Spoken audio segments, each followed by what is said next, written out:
అందరికీ నమస్కారం అమ్మ. నేను పౌరి స్వచ్ఛంద సేవా సొసైటీ నుంచి వస్తున్నాను. ఇవాళ ఏకే నగర్ నుంచి చెందిన రవీంద్ర రెడ్డి గారు, జ్యోతి గారుల పెద్ద కుమార్తె శిల్పా గారి జ్ఞాపకార్థం సందర్భంగా మనందరికీ అన్నదాన కార్యక్రమం చేపట్టాలని ఇక్కడికి రావడం జరిగింది.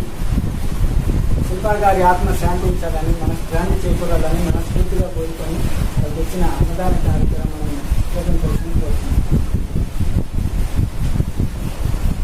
Thank you friends.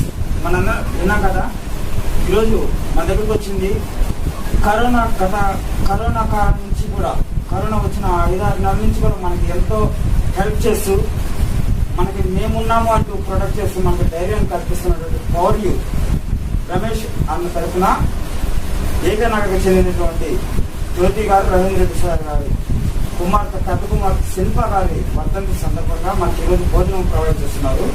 వారి కుటుంబీకులు ఆయురారోగ్య ఆశీస్సులతో వర్ధిల్లాలని, అలాగే మనల్ని మర్చిపోకుండా ఇక్కడికి తీసుకొచ్చినటువంటి రమేష్ అన్న వారి కుటుంబీకులందరూ కూడా ఆయురారోగ్య ఆశీస్సులతో ఉండాలని, శిల్ప గారి ఆత్మ శాంతి ఆ భగవంతుని ఎదురుండి శాంతి కలగాలని మనస్ఫూర్తిగా మనందరం కోరుకున్నాము. మన దగ్గరికి ఇక్కడికి మన ఆశలు తెచ్చి మన దగ్గరికి తీసుకొచ్చినటువంటి పౌరులు వాళ్ళకి, అలాగే జ్యోతి మేడం గారికి, రవీంద్ర సార్ గారికి అందరూ కూడా హృదయపూర్వక ధన్యవాదాలు తెలియజేసుకుంటున్నాము. Thank you madam. ఎన్నో హాస్టల్స్ ఉన్నా కానీ మా హాస్టల్ని నుంచి మా దగ్గరికి వచ్చినందుకు మీ అందరూ కూడా హృదయపూర్వక ధన్యవాదాలు. మీరంతా వాళ్ళు హెల్ప్ చేస్తేనే మా హాస్టల్ ఇంకా అభివృద్ధి చెందుతుంది. మీరందరూ కూడా మాకు ఇంకా సపోర్ట్ చేయాలని కోరుకుంటున్నాము. మనందరికి వచ్చినందుకు ఒక్కసారి వాళ్ళందరికీ క్లాప్స్ కొట్టాం. అలాగే చెప్పండి. అన్నదాత సుఖీభవ.